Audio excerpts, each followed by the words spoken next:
Hello everyone, Social Coach Michael Knight here, and today I'm going to be answering a question that I got in the comment section of another video of a viewer wanting to know what's the best way to ask someone out. Now, I googled this just to see what else was out there, the other type of advice they're giving, and most of it was pretty terrible. Even stuff from like Men's Health magazine, which you would hope to be on point, was still pushing people in the wrong direction. And all these articles and things, they all missed one of the most important points when it comes to asking someone out and the best way of doing it. And this is the point I'll cover first, and then later on I'll hit some of the more smaller things that'll also be to your advantage.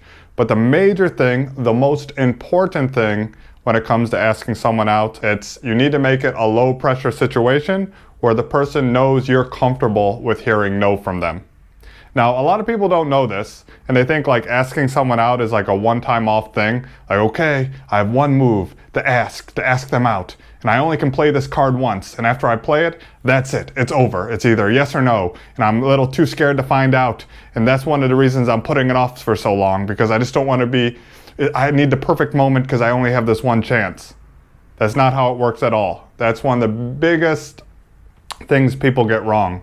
Now, it's very obvious to see, like if you're going out to like nightclubs and bars and just trying to meet someone, a lot of times, like being a social coach and watching people interact hundreds of nights out in the past with clients and things, you learn a lot of times, like the girl that finally gets a number or goes home with a guy, that guy has probably maybe talked to her and been rejected once or twice earlier in the night, but still ends with her. Now, of course, that's a short-term situation in the moment. That's something different than what this person's probably asking. This is probably a person asking a question more along the lines, this someone's in classes with me at university, or someone I know at work, or something like that, where they have a relationship already. But actually, the core principle is still the same. In both of those situations, when you go to ask the person, you need to communicate that you're comfortable with hearing no from them. Because when you do that, you actually have more chances in the future. You shouldn't think of it as that's the only chance you got and that's it. If you just ask them out, hey, do you want to get coffee next week? And they say, oh no, I'm not really. First of all, there's many reasons why they might say no. And the majority of them might have nothing to do with you. They're already in a relationship. They're tired. They're already busy.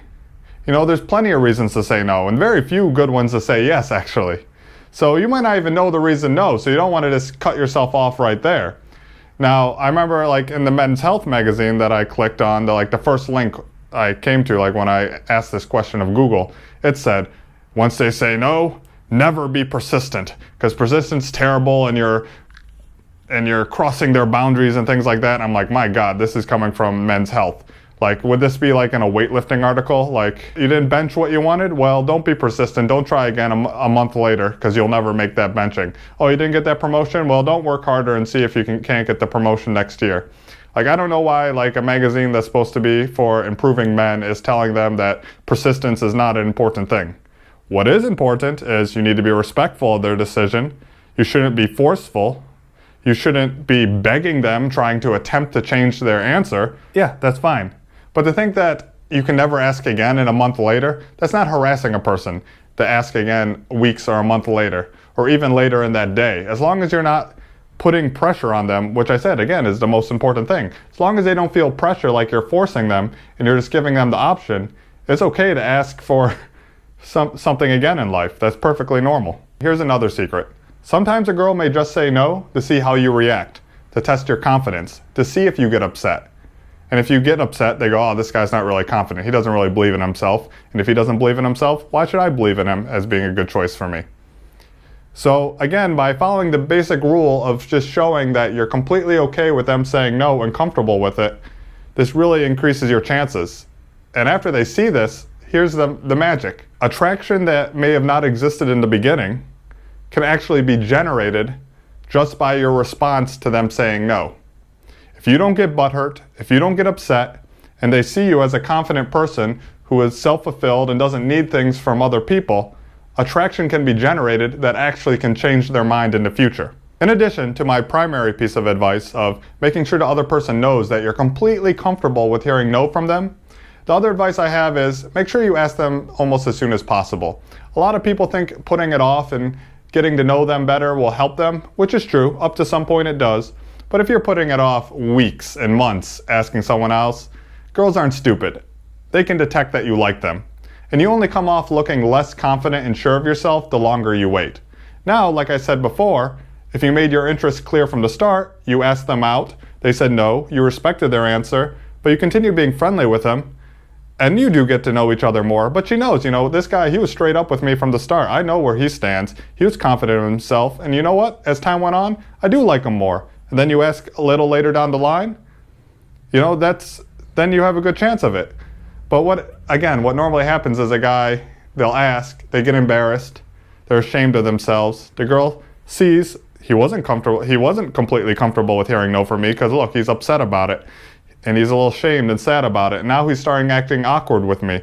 Then you're just like spiraling down. Yeah, then in the future, you're not going to have a better chance about it. And you know what? It's partially your fault because you didn't ask soon enough.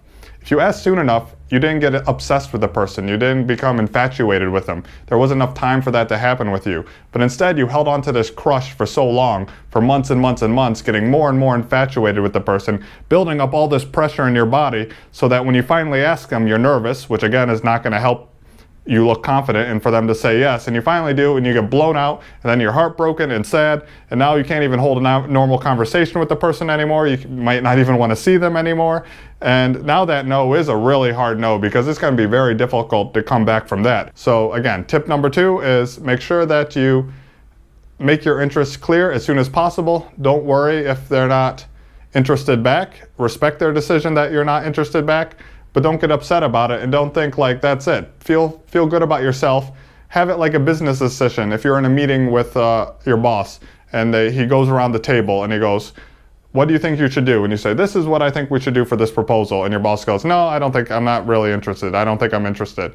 But you really believe in yourself and you know you're right. What would you do? Would you start arguing in the business meeting? No, this is what we should do. You're stupid if you don't do it. No, that'd be completely unprofessional. That's the wrong thing to do. What should you do about it?